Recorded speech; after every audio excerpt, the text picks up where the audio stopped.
حضرت سیدنا عمر فاروق رضی اللہ تعالی عنہ آپ کا ایک واقعہ پیش کروں گا اور پھر اگلی دعوت کے لیے آپ نشستیں عطا فرما رہے ہیں، اپنے دور میں لوگوں کو نوکریاں دے رہے ہیں۔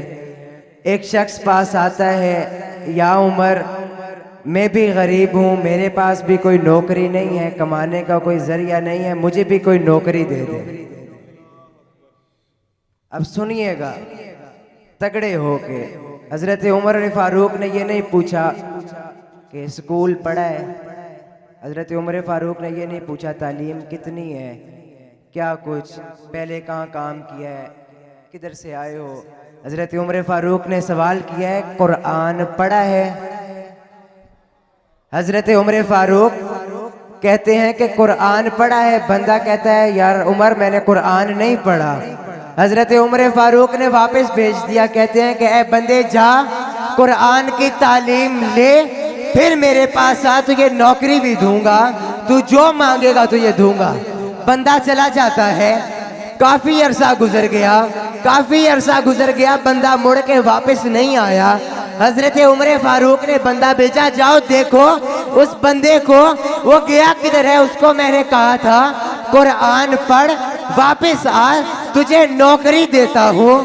حضرت عمر فاروق نے بندہ بھیجا، بندہ گیا، جا کے اس کو ڈھونڈتا ہے، بندے کو ڈھونڈ کے اس سے پوچھا گیا، اے بندے تجھے تو عمر نے کہا تھا کہ تو جا قرآن پڑھ کے واپس آ، تجھے نوکری دیتے ہیں۔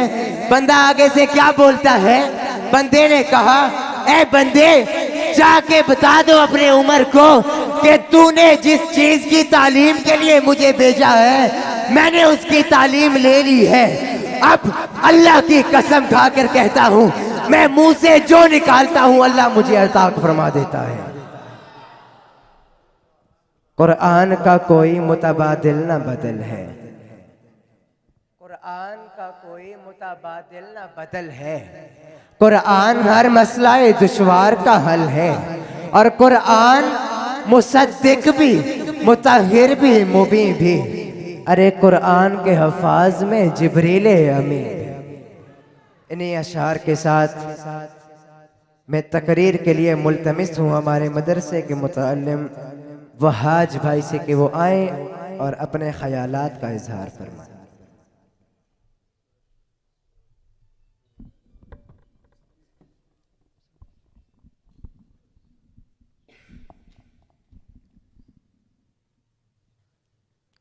نحمده ونصلي ونسلم على رسوله الكريم أما بعد فأعوذ بالله من الشيطان الرجيم بسم الله الرحمن الرحيم قال الله تبارك وتعالى في القرآن المجيد والفرقان الحميد اقرأ باسم ربك الذي خلق الإنسان من علق اقرأ وربك الأكرم وقال النبي صلى الله عليه وسلم إنما بعثت معلما صدق الله مولانا العظيم وصدق رسوله النبي الكريم الأمين المكين الرؤوف الرحيم ببركته إن الله وملائكته يصلون على النبي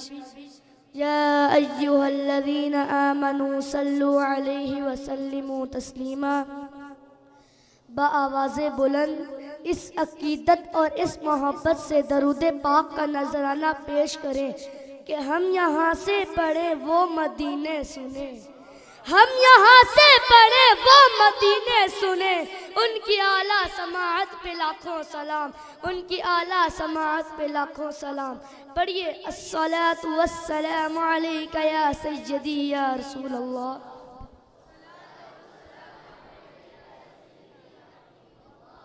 الصلاۃ والسلام علیک یا سیدی یا نور اللہ وعلی آلک واصحابک یا سیدی یا رحمت للعالمین۔ ہماری درسگاہ میں یہ جو استاد ہوتے ہیں، ہماری درسگاہ میں یہ جو استاد ہوتے ہیں، حقیقت میں یہی تو قوم کی بنیاد ہوتے ہیں۔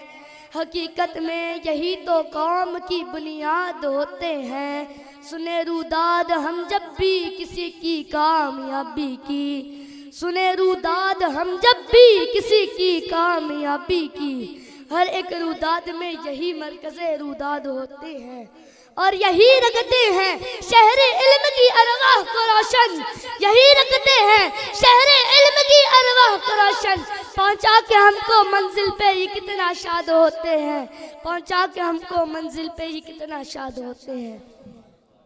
محترم المکرم صدر محفل پیر طریقت شہزادہ غوث الورا پیر سید عصمت حسین شاہ صاحب گیلانی الرزاقی اور میرے اساتذہ اکرام، مہمانان گرامی اور میرے عزیز ساتھیوں، السلام علیکم ورحمۃ اللہ وبرکاتہ۔ آج مجھے جس موضوع پر لب کشائی کرنے کا موقع ملا ہے وہ ہے استاد کا مقام۔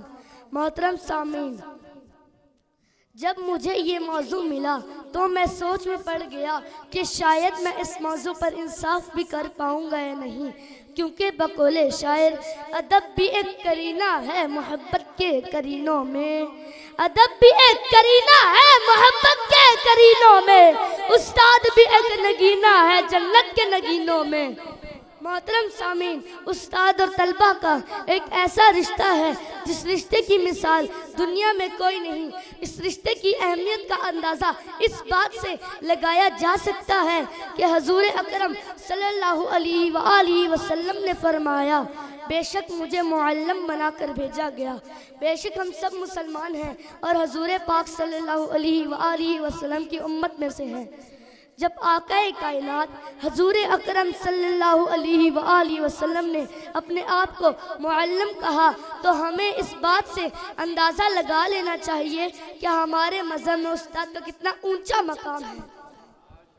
اگر استاد کی تعریف سننا چاہتے ہیں تو سنیے، استاد وہ ہے جو بنجر زمین کو کھلیان بنا دیتا ہے، استاد وہ ہے جو پتھر کو تراش کر ہیرا بنا دیتا ہے، استاد وہ ہے جو مٹی کو سونا بنا دیتا ہے، استاد وہ پھول ہے جو اپنی مہک سے تمام معاشرے کو معطر کر دیتا ہے۔ حضرت امام غزالی رحمۃ اللہ علیہ نے بھی استاد کے بارے میں فرمایا، میرا حقیقی باپ مجھے آسمان سے زمین پر لایا اور میرے روحانی باپ یعنی استاد نے مجھے زمین سے اٹھا کر آسمانوں پہ پہنچا دیا۔ خزاں کے موسم میں بھی بہار دیتے ہیں، خزاں کے موسم میں بھی بہار دیتے ہیں، استاد تربیت سے طلباء کو نکھار دیتے ہیں، استاد تربیت سے طلباء کو نکھار دیتے ہیں۔ معزز سامعین، سرور کائنات حضور اکرم صلی اللہ علیہ وآلہ وسلم نے اپنے آپ کو معلم قرار دے کر استاد کو سب سے اعلیٰ بنا دیا، بلکہ میرا تو یہ دعویٰ ہے کہ جس طرح پھول کو مہک کی ضرورت ہوتی ہے، چاند کو دمک کی، سورج کو چمک کی، اسی طرح ایک معاشرے کو ایسے استادوں کی ضرورت ہوتی ہے۔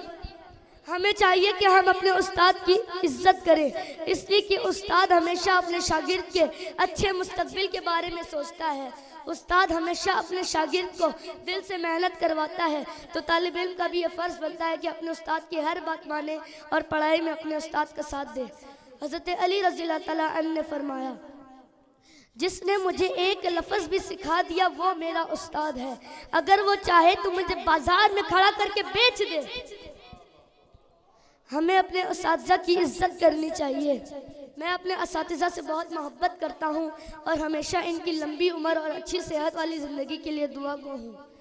استاد کی عزت کو ترازو میں نہ تولو، استاد کی عزت کو ترازو میں نہ تولو، استاد تو ہر دور میں انمول ہوتے ہیں، استاد تو ہر دور میں انمول ہوتے ہیں، جن کے کردار سے آتی ہے صداقت کی خوشبو، جن کے کردار سے آتی ہے، جن کے کردار سے آتی ہے صداقت کی خوشبو، ان کی تدریس سے پتھر بھی پگھل جاتے ہیں۔ وما علینا الا البلاغ المبین۔